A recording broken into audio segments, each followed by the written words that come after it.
Welcome to the first video in this short series reviewing the basics of chemistry. In this video, we're going to spend time reviewing the basic structure of the atom, as well as how to use the periodic table of the elements, which are the two most fundamental skills that guarantee success in all future studies in chemistry. If we take a look at the structure of the atom using what we call the Bohr-Rutherford model of the atom, we can see that all atoms are broken down into two distinct structures, the first of which is the large central structure here, which is what we call the nucleus. Now, inside of the nucleus, you may remember that all atoms contain two different types of subatomic particles, the first of which are what we call protons. Now, since protons have a positive charge, the short form that we use for protons is P with a superscript positive sign here. The second type of subatomic particle that we find in the nucleus is what we call the neutron. And if we look at the way that neutron is spelt, we can see the beginning of the English word neutral, meaning that neutrons have no charge, which is why sometimes neutrons are given the superscript of 0 here to show no charge, but more likely neutrons would be just written as a normal letter N, like this. Now, if we move outside of the nucleus, we can see that there are rings surrounding the nucleus on the outside, and these are what we call electron shells, although in future grades the details of these will be expanded quite a bit. Now, we call them electron shells because the type of subatomic particle that we find in the electron shells are naturally what we call electrons. Now, electrons are the opposite of protons in terms of their charge, meaning that because protons are positive, electrons would be negatively charged, and so the short form that we use is the lowercase e with a little negative superscript like this.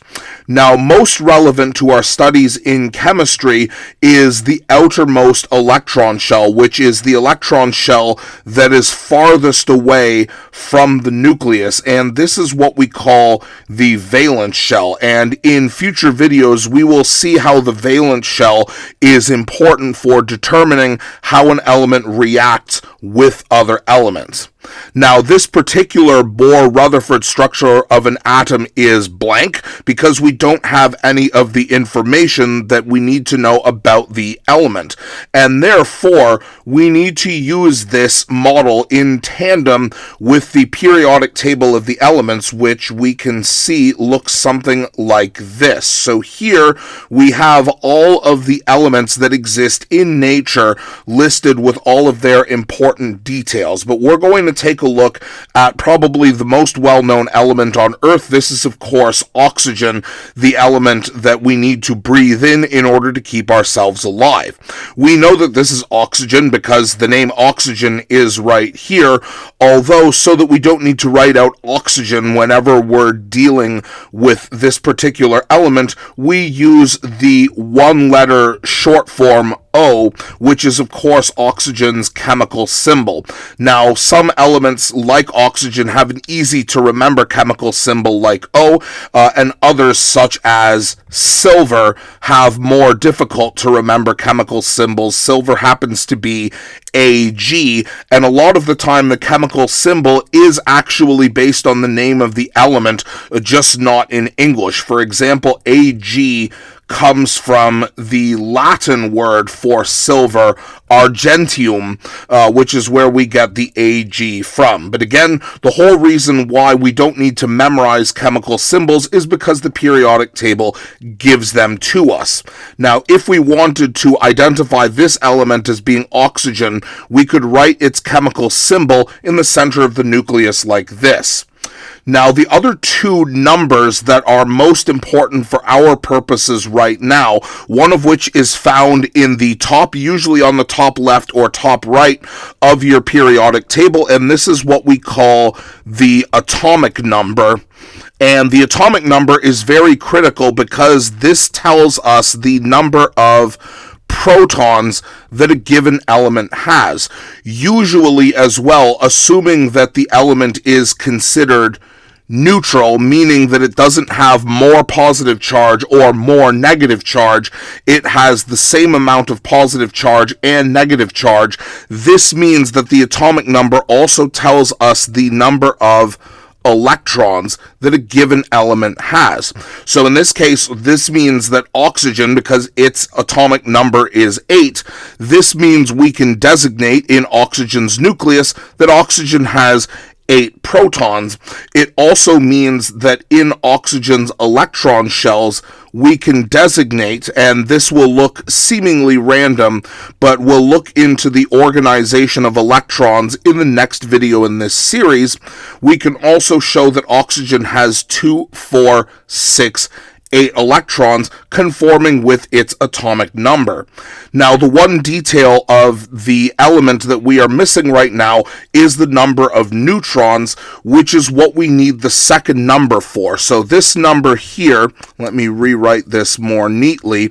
This second number is what we call the atomic mass, which is simply the collected mass of all parts of the atom that actually are heavy enough to have mass, which happens to be the number of protons, because each proton has a mass of 1 added to the number of neutrons that the element has, because neutrons and protons are effectively the same mass, or effectively the same size. So this means that the mass of a given element, in this case oxygen, is 16.00. Now from this we can determine the number of neutrons with a simple subtraction calculation, because if we know that 16, we round this to 16 as a whole number, because it's impossible to have a fractional number of protons or neutrons, so we always round this to